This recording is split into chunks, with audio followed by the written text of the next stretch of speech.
warahmatullahi wabarakatuh. Halo teman-teman semuanya, gimana nih kabarnya hari ini? Semoga kalian semua tetap dalam kondisi sehat, tetap semangat dan juga bahagia ya. Karena saya juga senang bertemu kalian semua di kesempatan kali ini. Sebelumnya izinkan saya untuk memperkenalkan diri.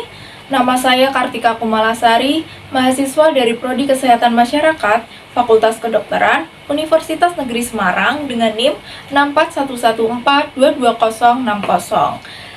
Saya juga ingin mengucapkan terima kasih kepada Bapak Eva Nugroho selaku dosen pengampu mata kuliah Komunikasi Kesehatan yang telah memberikan kesempatan bagi saya untuk membagikan ilmu kepada teman-teman yang ada di sini. Nah, di video kali ini saya akan memberikan sedikit materi sebagai bahan belajar untuk kita bersama mengenai kesehatan reproduksi remaja dan juga perubahan-perubahan yang terjadi selama masa pubertas pada remaja perempuan dan juga remaja laki-laki. Oke, tanpa perlu berlama-lama lagi, langsung kita masuk ke dalam materinya.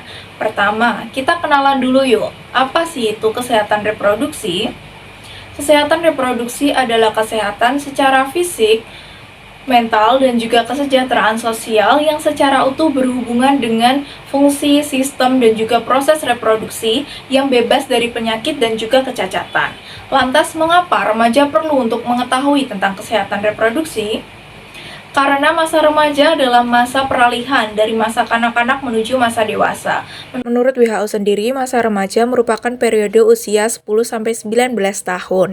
Di mana dalam masa ini adalah fase penting dalam perkembangan individual yang mengakibatkan beberapa perubahan termasuk dalam perubahan fisik, perubahan emosional, perubahan kognitif, dan juga sosial yang signifikan. Oleh karena itu, penting nih bagi remaja teman-teman semuanya untuk mengetahui tentang kesehatan reproduksi dan juga mengenal tentang ciri-ciri dan juga perubahan yang terjadi dalam diri kita masing-masing. Memahami hal ini, diharapkan remaja teman-teman semua ini dapat mengambil keputusan secara bijaksana dan juga mengambil langkah-langkah preventif untuk menjaga kesehatan reproduksinya masing-masing dan juga dapat mencegah dari penyakit menular seksual, dari kehamilan yang tidak direncanakan, dan juga masalah kesehatan reproduksi lainnya. Remaja juga dikenal dengan masa pubertas. Masa pubertas sendiri memiliki arti yaitu suatu tahapan perkembangan di mana seseorang akan mengalami perubahan secara fisik dan juga emosional yang mengakibatkan mampu untuk bereproduksi. Secara umum, masa pubertas dialami laki-laki dengan rentan usia 8-13 tahun, sedangkan pada perempuan dengan rentan usia 9-14 tahun.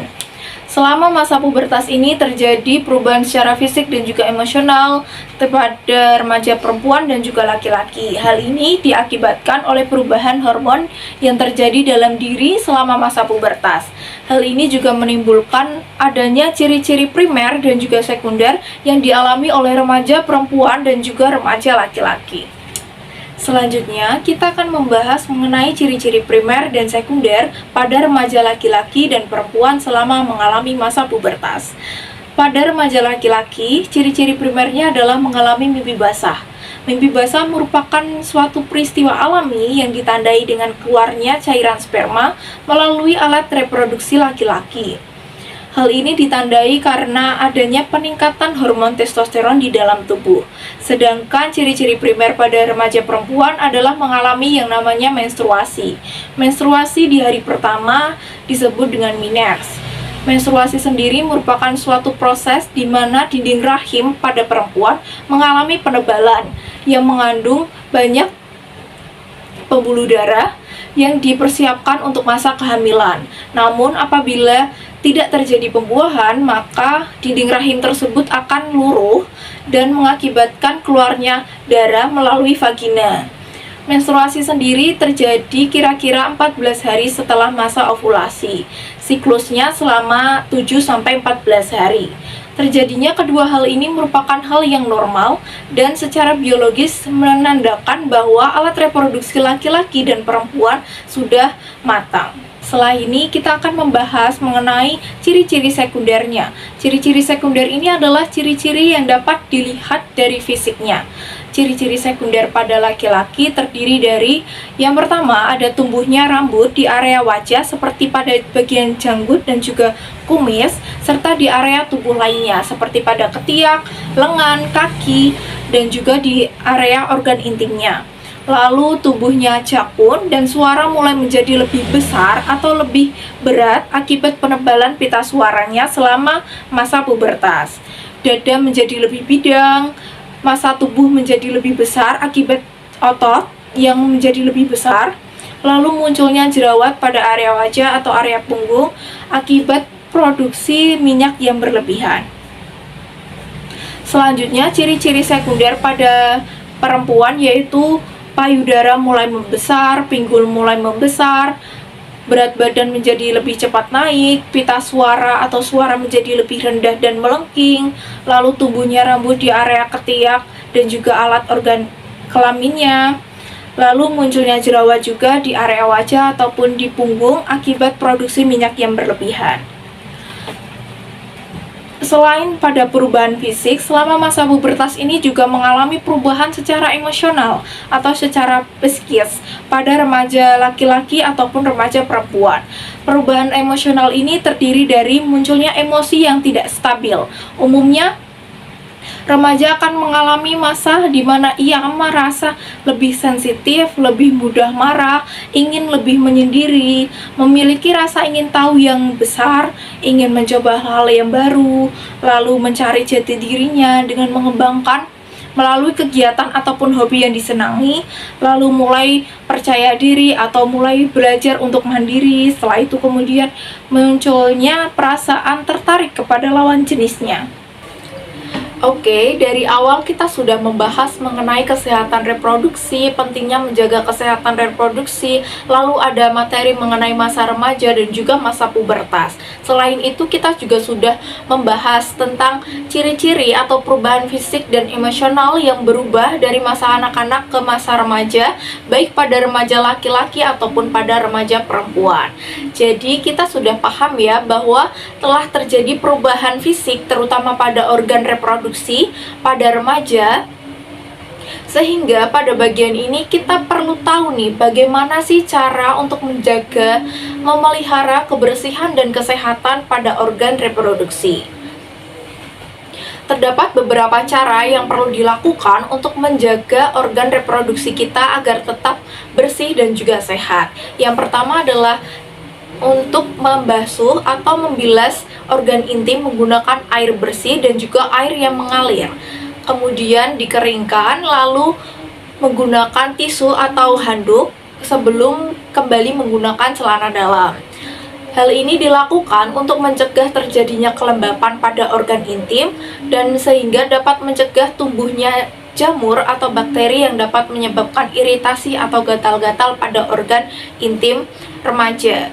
Yang kedua adalah menggunakan celana dalam yang bersih dan memastikan menggunakan dan memilih celana dalam yang berbahan dasar kain atau katun agar dapat menyerap keringat, lalu menggunakan celana dalam yang diganti selama 2 kali dalam sehari. Hal ini penting untuk dilakukan agar area organ reproduksi tetap kering dan juga tidak lembab. Lalu yang ketiga adalah selalu membersihkan area organ reproduksi setelah buang air kecil ataupun buang air besar dan juga sebelum dan sesudah melakukan hubungan seksual. Pada laki-laki juga terdapat beberapa hal yang perlu diperhatikan dalam menjaga kesehatan reproduksi. Yaitu yang pertama adalah ketika berada di toilet umum, perlu diperhatikan untuk sebaiknya menggunakan air yang mengalir dan bersih. Hindari menggunakan air yang berada di dalam bak penampungan. Kenapa?